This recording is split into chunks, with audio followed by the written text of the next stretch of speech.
Lai, Sakuri, Doutor Cozias. Boa semana! Boa semana!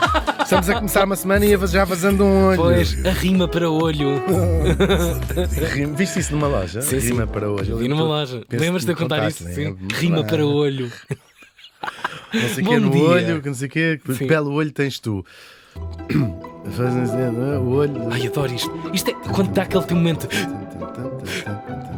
Para onde é que a gente iremos? Para onde é que a gente iremos? Meninos, é para onde é que a gente irá ou para onde é que nós iremos? Claro. Ou para onde é que a gente vai? Oh, e de todos, neste dia estávamos em 1324. Pronto. 1324. Lá está pá, ele. O que é que isso me interessa? Who O que é que isso, cares? exatamente, o que é que isso acrescenta à minha vida? E morria em Veneza, Bom com bons vidros. Sim. Mirando. Século XIV. Tão higiênico já. É verdade. E morria aos 69 anos. Curioso número. Tal e qual, gravíssimo, só tu é que podes fazer este destaque. O viajante veneziano Marco Polo. Marco Polo. Marco Polo é que sabe. Isso. Falamos de Marco Polo, não Marco Paulo, que infelizmente ainda é vivo. Claro. O Marco nasceu em 1250. O Marco. Um Marco. Il Marco nasceu, é um marco histórico. Muito giro! Nasceu em 1254, também lá em Veneza, ou pelo menos na República de Veneza, que nós falámos aqui há bastante tempo já sobre os relógios de Veneza. Veneza era uma república e não era só aquilo que nós hoje conhecemos como a cidade de Veneza. Alguns historiadores agora dizem que ele terá nascido numa parte de que pertencia à República de Veneza, onde hoje é a Croácia. Croácia, com manteiga. Croácia, exatamente. Mas Sim, era a República de Veneza. Sim, claro, a grande. Área Sempre em metropolitana. grande Veneza. Sim. Nasceu na área metropolitana de Veneza. Isso. E na altura, Veneza era um enorme império naval. O grande Porto, não é? O grande porto, sim. Aquilo fica numa zona, penso que a maior parte das pessoas tem noção, não é? Ali do Mediterrâneo, é quase uma ligação, é uma encruzilhada entre o Oriente, depois tem ali também o Império Turco, não é? O Império Otomano, tem ali tudo. A ligação entre a Europa o norte da África, Quase que e são a os vários Ásia, mundos, não é? ali que se Que ali juntam todos. confluem, Claro que sim. sim. E por isso é que aquela zona foi uma zona de comércio naval e juntavam-se ali em Veneza os famosos mercadores. Era uma cidade que nós conseguimos só imaginar a fervilhar de gente de todo Sim. o lado do mundo e a trazer produtos que se calhar só se vendiam mesmo ali em Veneza, o crack, Sim. Pastilhas, jola.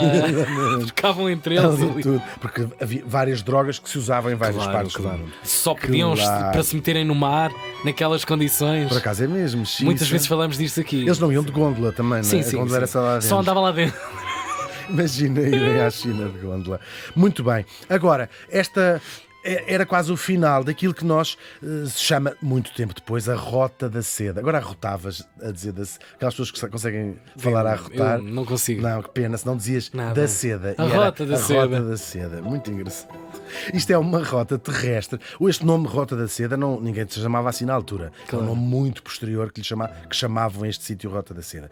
Isto não é bem uma estrada propriamente dita, são uma sucessão de caminhos Claro. que ligam a Europa até ao extremo da Ásia. Incrível. É mesmo incrível, não é? É incrível. Era onde vinha, por via Terrestre. por isso é que vão ter tanta importância as viagens portuguesas uns séculos mais tarde, mas é onde vinham todas as mercadorias Era o que era possível até do que era então. possível, claro.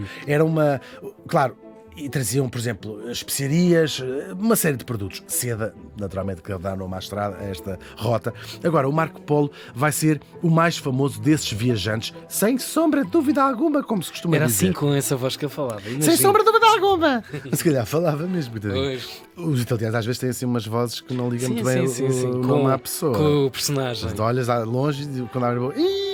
Mas esta figura é apaixonante. É mesmo apaixonante, é Muito. mesmo incrível. Agora, porquê é que ele é mais famoso? Sobretudo porque nos deixou um relato. É o primeiro, a que nos deixa um relato das suas viagens. Como sabemos, um livro que terá, não escrito, mas ditado, já lá vamos tudo. Agora, ele não é o primeiro europeu a chegar à China, não é mesmo. Já muitas pessoas tinham feito antes o tal caminho por terra, sobretudo entre os viajantes. A China já era um lugar que as pessoas conheciam, ouvia-se falar da China. Sim. Claro, os viajantes, os mercadores, sabia-se perfeitamente. Não estou a dizer que ias para perguntar nos Alpes suíços, todos sabiam que era a China. Foste no fim de semana passado a Cataia? A Cataia, exatamente, era o nome que lhe davam, Cataia. Agora, neste século XIII, era um sítio conhecido pelos viajantes e sabiam muito bem onde é que era. Agora, mitificado também, não é? Claro. Muito mitificado. Eles lá. Até porque era um percurso que certamente a morte estava sempre por perto. Estava, claro. Eram viagens muito, muito complexas. Por exemplo, vou dar o nome de 2 viajantes que tinham feito a viagem antes do Marco Polo: Niccolo e Matteo Polo. Nada mais, nada menos do que o pai e o tio do nosso pequeno Marco. Para quem sai aos seus. Não é de Genebra. Não. O Niccolo e o Matteo, vamos chamar-lhe o Nicolau e o Mateus, tinham ido uns meses antes do Marco Polo nascer. Ou seja, deixou o Niccolo, que era o pai, deixou a mulher à espera de bebê em Veneza. Amor, já vou comprar cigarros. Sim, à China. Eram negócios milionários, Pois, podias ficar muito rico e lá foi ele. Mas esperemos que não tenha sido mais de 9 meses antes à partida. Agora que falas nisso. Agora, olha, já lá está no bilhete, no cartão de cidadão dele.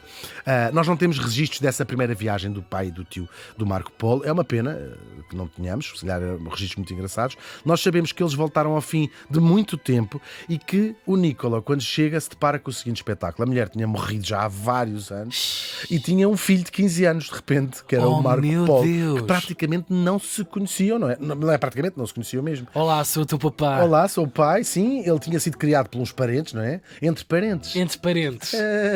Porque tinha perdido a mãe pouco tempo depois de ter ficado órfão. Sim, só que quem sai aos seus de facto não é de Genebra nem de Veneza, e então muito motivados certamente os relatos pelos relatos do pai, tio sim, e pai. sim, claro. E eles vinham de lá com, um convite de um imperador para fazerem a viagem de volta, para irem voltar para lá. E pegam no Marco, o tio, o pai e o Marco, lá vão eles fazer de novo uma viagem. Corria o ano de 1271, por terras do Império Mongol, que nesta altura controlava quase todo o Oriente. Vinha das portas da Europa, do Mar do Norte, até aos confins da China e ainda à Coreia. Ou seja, isto era esfiado pelo famoso Kublai Khan. É o neto do Gengis Khan, que nós já ouvimos falar. Sim, já trouxemos aqui. Sim. Eles vêm da Mongólia e conseguem, em 2 gerações, também conquistar a China. Portanto, imagina, este império era praticamente toda a Ásia, como nós a conhecemos, incluindo a Rússia. Portanto, estás a ver, do Mar do Norte até à Coreia, que fica no extremo da grande abraço do mundo. Tudo, sim. Aliás, esse Kublai Khan era não só imperador do Império Mongol, como depois foi também imperador da China, que tinha estes acumulava. Não se contentava com uma coisa. 2 pensões. Tudo. Pois, vocês pensam que só agora é que inventaram as 2 pensões e venderam a TAP e o CTT. Sim. Quando vocês iam comprar a farinha, já o Kublai Khan estava a tirar os bolos do forno. Sabes essa expressão? Está ótimo. Conheces? Não conhecia, mas está ótimo. Estás tu a ir comprar a farinha, já o Kublai Khan estava a tirar o bolo do forno. Muito bem. E lá vão eles, na tal famosa rota. Os 3, tio, pai e o Marquito. Tal e qual. Os 3 polos. Os 3 polos! Bravo! Muito giro. Lá iam eles. A viagem era dura, claro. Foram muitas vezes a pé, ia-se também a cavalo ou a camelo, depende da zona onde se estava.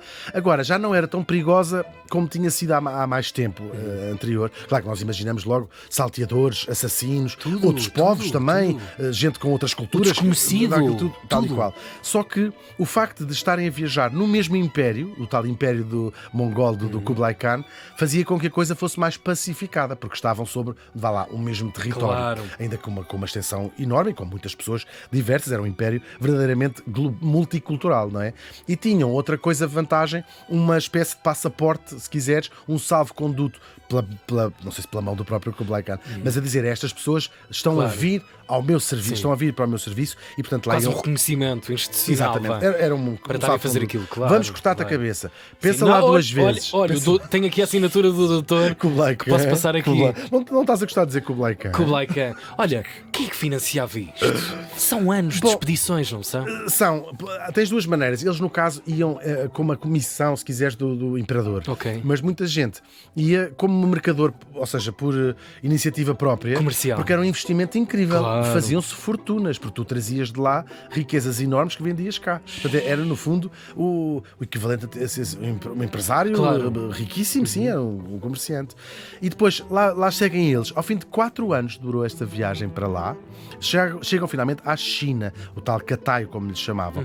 Chegam aonde? Xanadu, o palácio de verão do imperador Kublai Khan. Tens de dizer outra vez. Kublai Khan. Eu passo-me.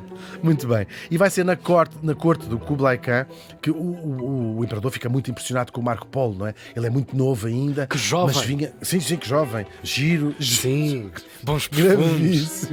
Gravíssimo. Gira assim, pronto, depois Sim, tinha andado a tudo pé. modernado. Imagina, 4 anos a andar a pé, estava assim com o corpo. Estava na Bom ginásio, sim. Exatamente, estava mesmo no ponto como o Kublai Khan gostava. Pá, gravíssimo. Isto é tudo errado. Gravíssimo. Mas era verdade. Saiu com 15, chegou lá com 19.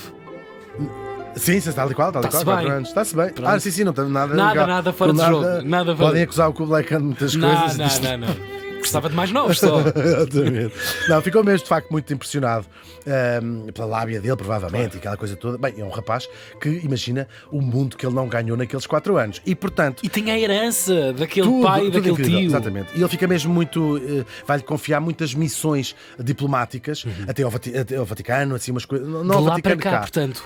A missões, portanto, dentro da China, tudo, de ser o papel com vários embaixadores, estás a perceber? Ser quase o emissário do Kublai Khan a lidar com outras nacionalidades. E vai correr toda a China, que ele depois deixa relatado nas suas viagens, e vai conhecer muito a fundo este que era quase outro planeta em relação à Europa, e a Europa outro planeta em relação à China. Claro, ele nos seus relatos, que já disse aqui que vai deixar os relatos, fala de coisas que tinha visto lá na China e que aos europeus pareceram coisas completamente espantosas. Coisas como o quê? Dinheiro feito de papel. Dizia ele, eles lá usam dinheiro feito de papel. Que foi aí que nasceu a expressão com cataio. Com cataio. Então até o dinheiro é de papel. Mas isto é uma coisa, a pessoa mete isto no bolso. Mas é incrível, porque isto acaba por ser adotado cá. Outra coisa, o carvão como fonte de energia. Na Europa, nesta altura, e durante muitos séculos, usava-se apenas a madeira como fonte de energia, não é? Queimada. Claro.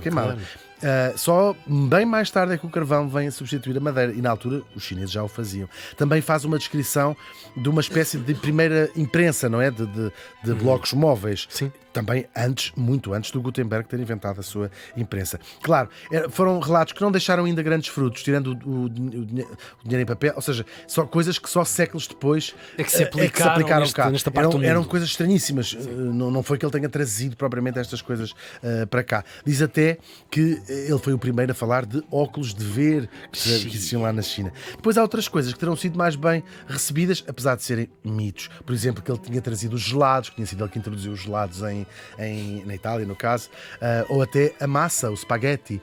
Mas historiadores de culinária, que também há, que é muito giro, claro. Não é culinária, de gastronomia, como se chama, não é? Dizem que não, já em Itália já há séculos que se fazia massa.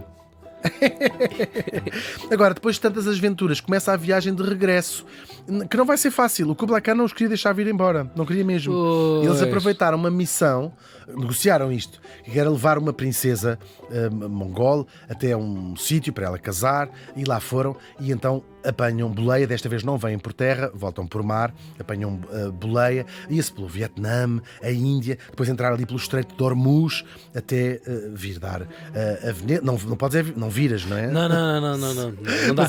Havia lá uma sinalética, não voltes para trás. Não olhes sequer para trás. Quase morreram, o barco foi a fundo, eles são dos poucos sobreviventes, enfim, 1000 aventuras, e depois, ao fim de 24 anos fora, que são quase 2/3 da vida do Marco Polo, ele regressa. Entretanto, ao longo desta viagem, ele deixou de ser adolescente, não é? E por isso nós vamos encontrar imensas influências no seu espírito, nas histórias que deixava. Ele não era uma pessoa particularmente religiosa, apesar de ser bastante supersticioso numa data de coisas, mas até quase que encontramos traços de budismo, de filosofia de vida budista na maneira como ele relatou, e sobretudo na enorme simpatia que tinha ao descrever, não é? Porque tu tens às vezes relatos de um lado e do outro, em que são muito judgmental, não é? Claro. Imaginem aqueles malucos foram a Fátima. Mas ele adaptou-se completamente. Sim, a porção de tempo que passou lá foi maior do que aquela que tinha vivido. Claro, 2/3 praticamente da sua vida, pois, exatamente. Claro. Entretanto, ele chega a Veneza, só que a Veneza estava na altura em guerra com Génova, e ele foi apanhado, foi capturado, foi preso, e passa na prisão, e vai ser precisamente na prisão que ele vai ficar como colega de cela Rustichello de Pisa. Não vamos dizer o que aconteceu naquela sala. Sigamos. Chega.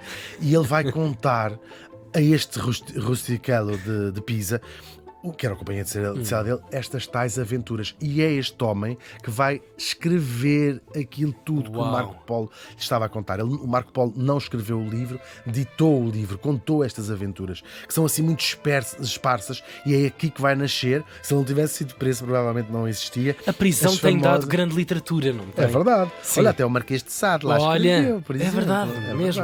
É verdade. Nada como fechar pessoas presas. Sim, opa, é o melhor. Boa, para que se querem... O Camilo Castelo Branco, sim, é verdade. Sim, vem de é receber verdade, é claro, verdade. O Amor de Perdição sim, foi escrito aliás, foi inspirado na cadeia que ele se inspirou. Trancado lá dentro uns dias e olha, por acaso, olha, uma data de escritores que se calhar não lhes fazia mal nenhum serem presos aí uns 10 ou 15 anos. Tadinhos. E assim nasceu As Viagens de Marco Polo, que é um livro interessantíssimo, seja qual for o prisma, claro. Foi o mais importante guia de viagens sobre o Oriente durante séculos. Uau. Era um livro de referência. Um best-seller. Um best-seller, sim, e um livro de referência. O Cristóvão Colombo era o seu livro de cabeceira, não sei se ele tinha cabeceira, era o livro que ele levava e era o livro com que ele sonhava chegar, ir um dia também à China. Era o seu herói, claro. Agora, é um livro que levanta muitas dúvidas, ou tem levantado muitas dúvidas. Para já, contemporaneamente, ninguém acreditava naquilo. Consideraram aquilo, os miúdos gozavam com ele na rua. Sim. Um alunado. Sim, tipo, é tudo mentira.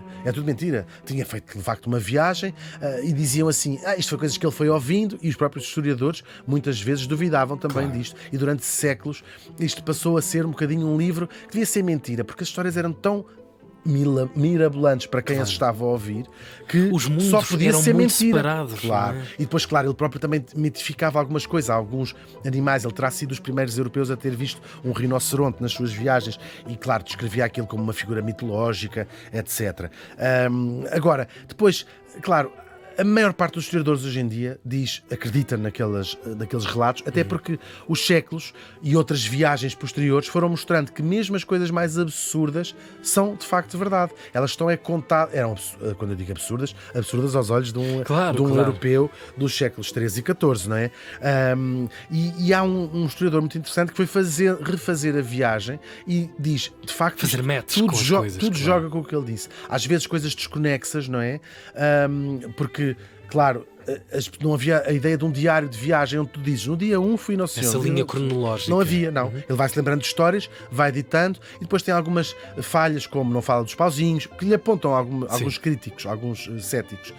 Agora, ainda para mais um livro que foi ditado, um processo claro oral, que onde se perdeu muita coisa. Claro, e não só isso, foi ditado, e nós temos de nos lembrar que isto é um livro escrito antes da imprensa. Isto era um livro que era manuscrito. Claro. Portanto, ele era copiado sempre. Existem muitas versões das viagens do Marco Polo. Já nem se sabe qual é a original escrita naquela altura. Claro. São versões que umas têm o dobro do tamanho das outras, portanto, há muita coisa que também foi sendo acrescentada. Agora, é fascinante, sobre qualquer ponto de vista, este relato desta viagem. Ele depois lá é solto da cadeia, volta à Veneza, casou, teve 3 filhas e teve uma vida de rico mercador até morrer, provavelmente também lá em Veneza, ou seguramente em Veneza.